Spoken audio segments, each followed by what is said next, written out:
Tengo sed de Dios.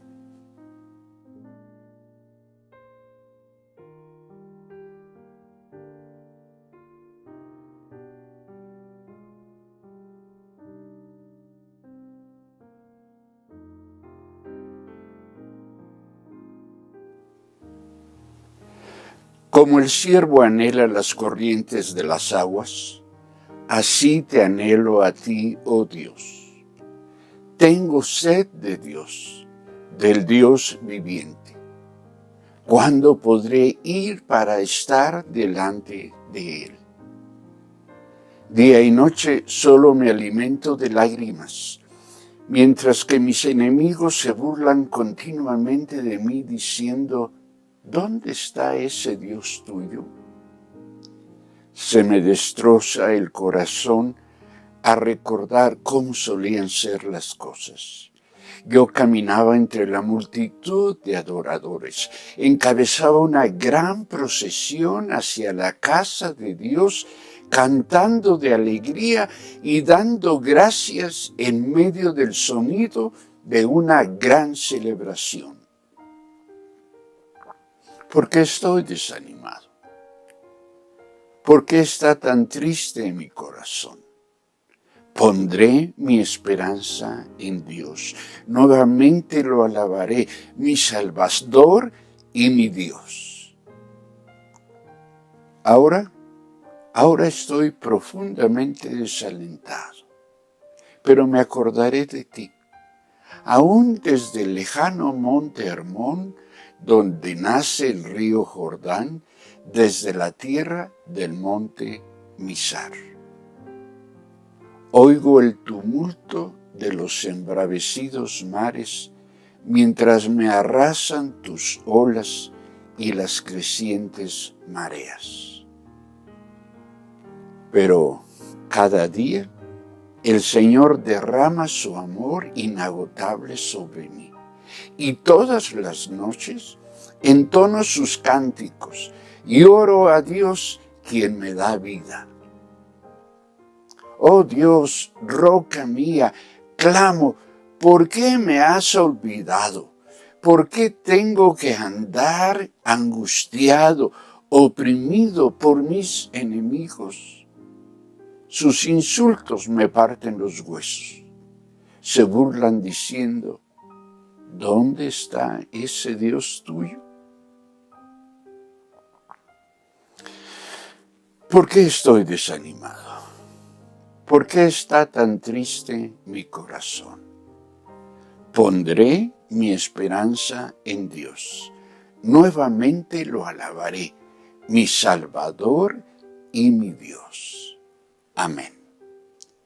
Salmos 42, en la Nueva Traducción Viviente.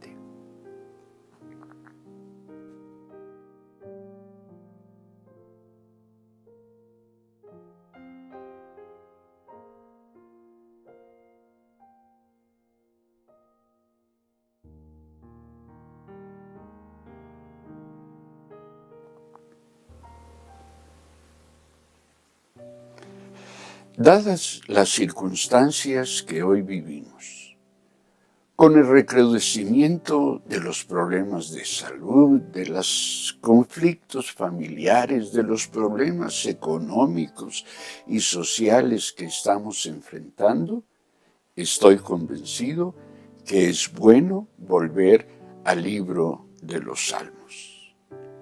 Ello porque estoy seguro. Necesitamos abundar en nuestra comunión confiada en Dios. Y en esto nos ayuda, desde luego, la experiencia de hombres y mujeres que, como nosotros, tuvieron también que enfrentar las batallas de la vida, pero hacerlo a la luz de la fe. Alguien ha dicho que en la Biblia encontramos relatos de conversaciones entre individuos, otros relatos de conversaciones que Dios tiene cuando Dios habla con las personas, y otros más en los que son las personas las que hablan a Dios. El libro de los Salmos pertenece a este tercer tipo de conversaciones. Algunos salmos son expresiones obscuras de la complejidad del alma humana. Reflejan sentimientos negativos y espontáneos propios de la vivencia del momento que está enfrentando el salmista que los expresa. Otros salmos son resultado de una prolongada lucha interior, en la que la confusión, el temor, la decepción y la desesperanza fue lo que los dieron a luz y los han cultivado por mucho tiempo. También encontramos sentimientos profundos de gratitud y esperanza, de convicción y de confianza.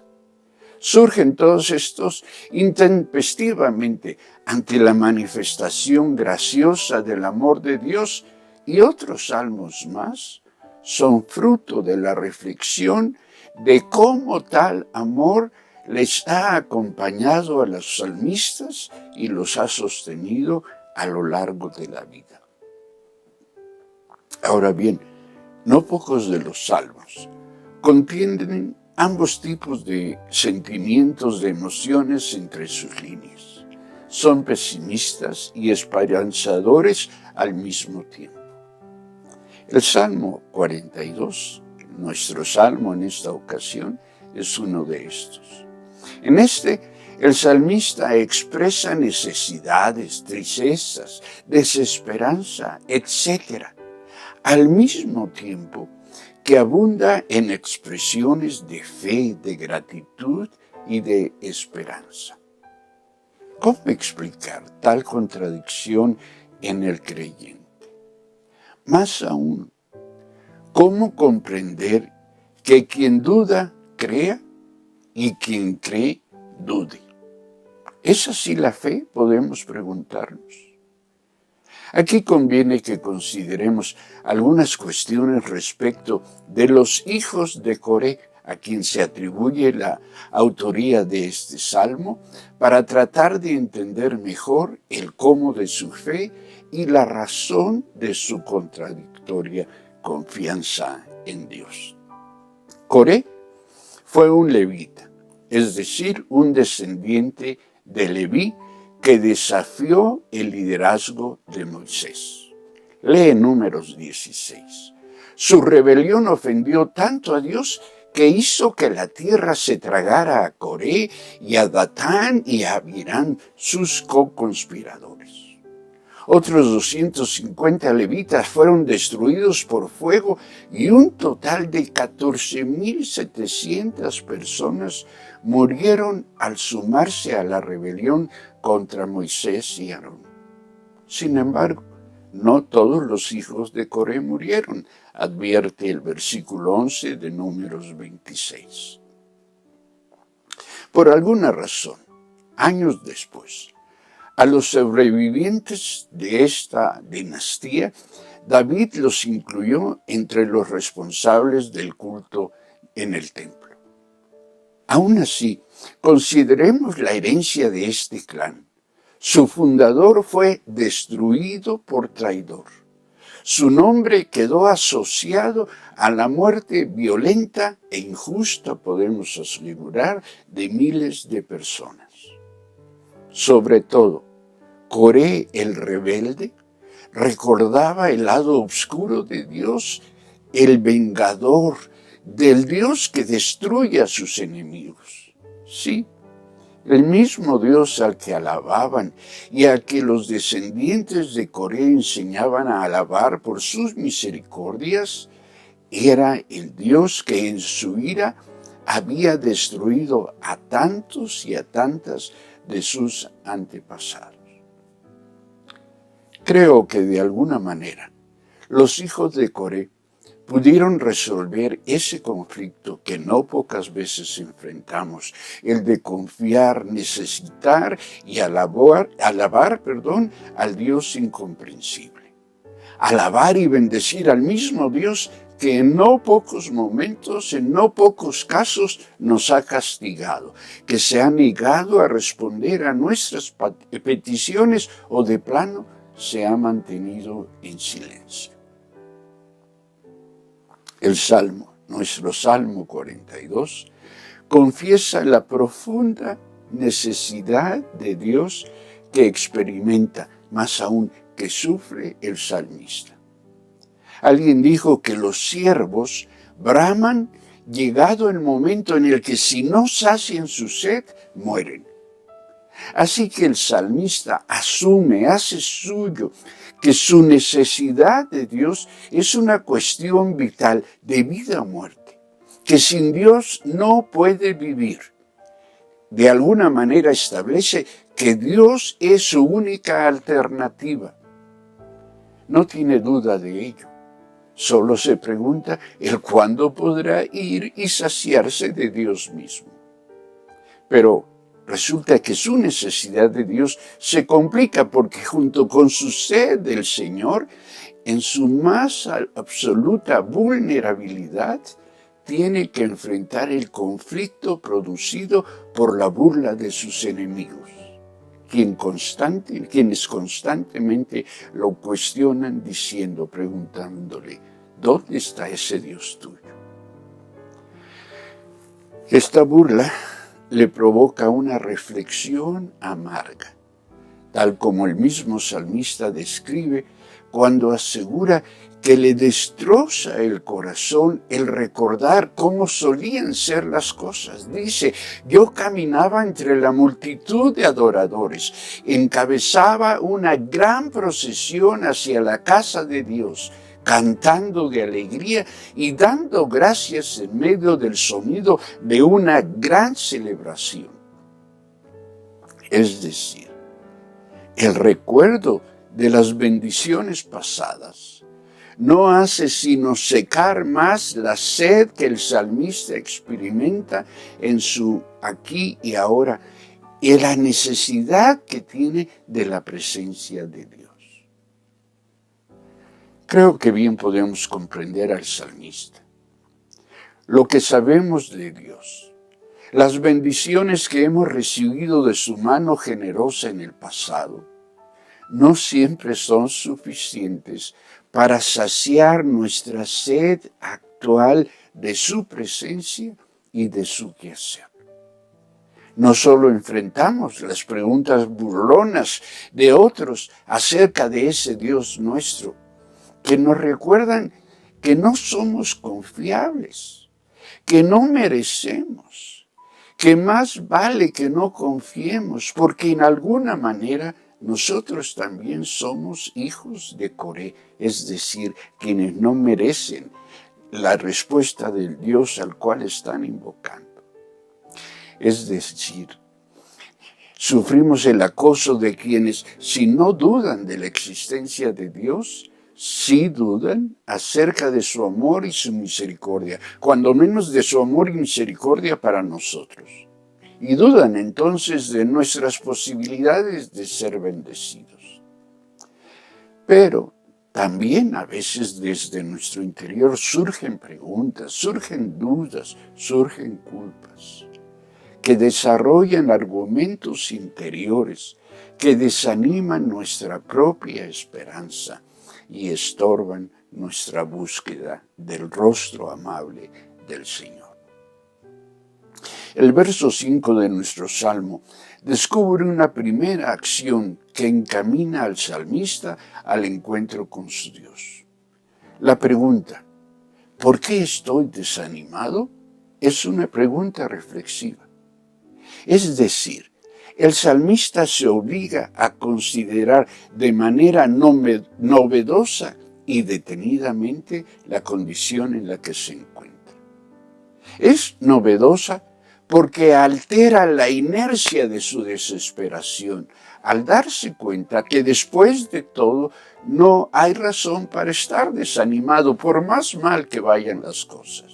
El salmista recupera el equilibrio para así poder prestar atención a lo que está pasando, a lo que puede hacer y entonces poder dedicarse a ello con determinación y con plena confianza.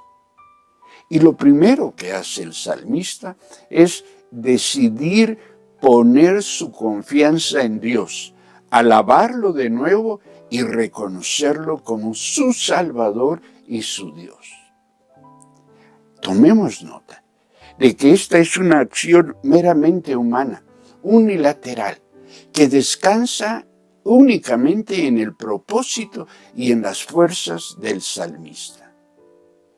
En el poner su confianza en Dios, Dios no interviene, Dios no participa. Es la decisión personal del salmista, es él quien actúa.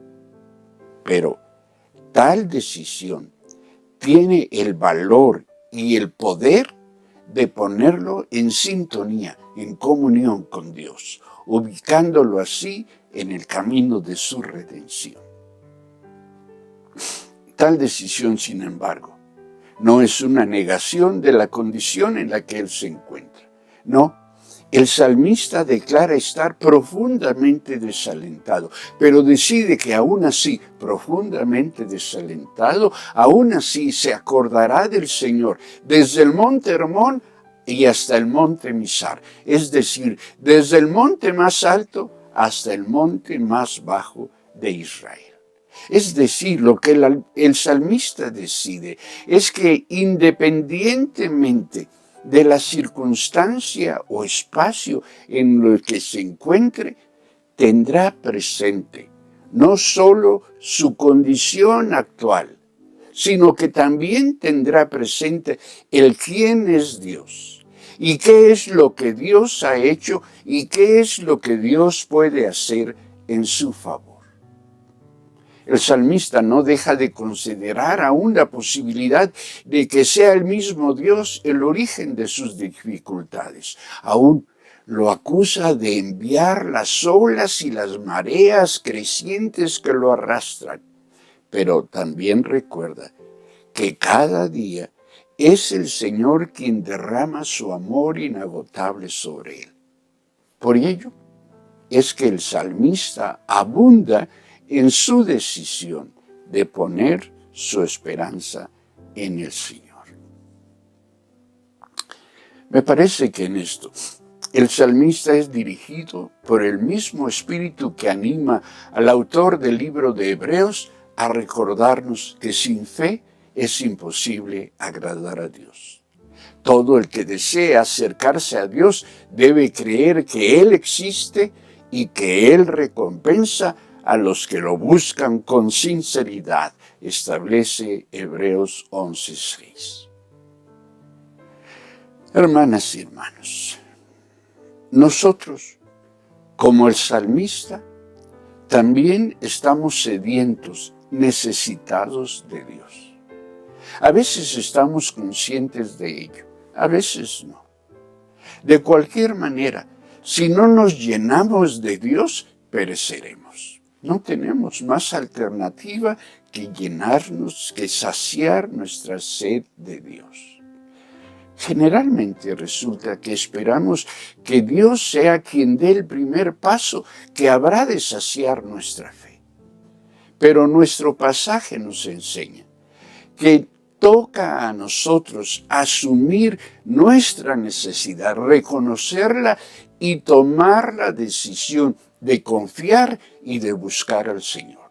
Es decir, que somos nosotros los que tenemos que hacer o dejar de hacer, agarrar o soltar, hablar o callar, para que entonces Dios vea nuestra fe y la recompense.